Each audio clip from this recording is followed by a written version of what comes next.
नमस्कार, मैं हूं दीप्ति यादव और आप देख रहे हैं इंडिपेंडेंट न्यूज। ईरान युद्ध की वजह से ग्लोबल इकोनॉमी और आपकी जेब पर एक बड़ा खतरा मंडरा रहा है। मिडिल ईस्ट में जारी तनाव अब एक नया मोड़ ले चुका है। यमन के हूती विद्रोहियों की इस युद्ध में एंट्री और अमेरिका की बढ़ती हुई सैन्य मौजूदगी ने पूरी दुनिया के तेल बाजार में खलबली मचा दी है और कच्चे तेल की कीमतों में जबरदस्त उछाल देखा जा रहा है। इस वीडियो में हम समझेंगे कि आखिर माजरा क्या है और क्यों एक्सपर्ट्स को एक बड़े सप्लाई शॉक का डर सता रहा है। सबसे पहले आंकड़ों पर नजर डालते हैं। एशियाई बाजारों में अंतर्राष्ट्रीय बेंचमार्क ब्रेंट क्रूड की कीमत करीब 3% बढ़कर $115 प्रति बैरल के ऊपर तक पहुंच गई है। ट्रेड के दौरान तो इसने $116.75 का स्तर भी छू लिया था। वहीं अमेरिकी बेंचमार्क WTI भी 3% से ज्यादा उछलकर $103 प्रति बैरल के पार निकल गया है। ये उछाल सीधा संकेत है कि निवेशक और तेल कंपनियां आने वाले समय को लेकर डरी हुई हैं। अब वैसे तो सब जानते ही हैं, लेकिन फिर भी इन कीमतों के बढ़ने के पीछे 3 मुख्य कारण हैं। पहला है युद्ध में हूती विद्रोहियों की एंट्री। ईरान समर्थित हूती मूवमेंट अब आधिकारिक तौर पर इस संघर्ष का हिस्सा बन चुका है। हूती विद्रोही लाल सागर और बाब अल मंडेब के पास सक्रिय हैं, जो कि तेल परिवहन का एक बहुत ही संवेदनशील रूट है।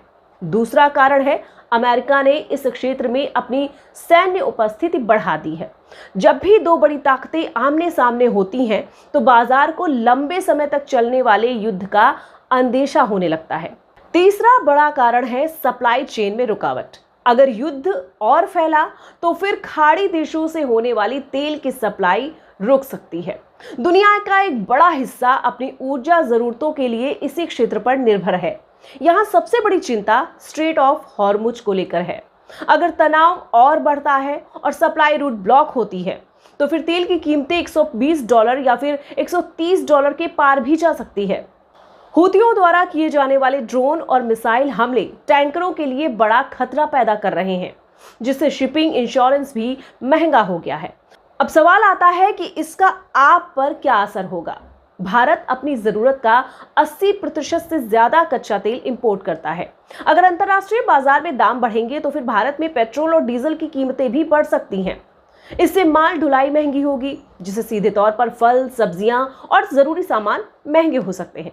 यानी कि महंगाई का एक नया दौर शुरू हो सकता है। फिलहाल स्थिति बेहद नाजुक बनी हुई है। क्या डिप्लोमेसी के जरिए इस युद्ध को रोका जा सकता है या फिर कच्चा तेल नए रिकॉर्ड बनाएगा? इस पर हमारी नजर बनी रहेगी। आपको क्या लगता है, क्या भारत सरकार तेल की बढ़ती कीमतों को कंट्रोल कर पाएगी?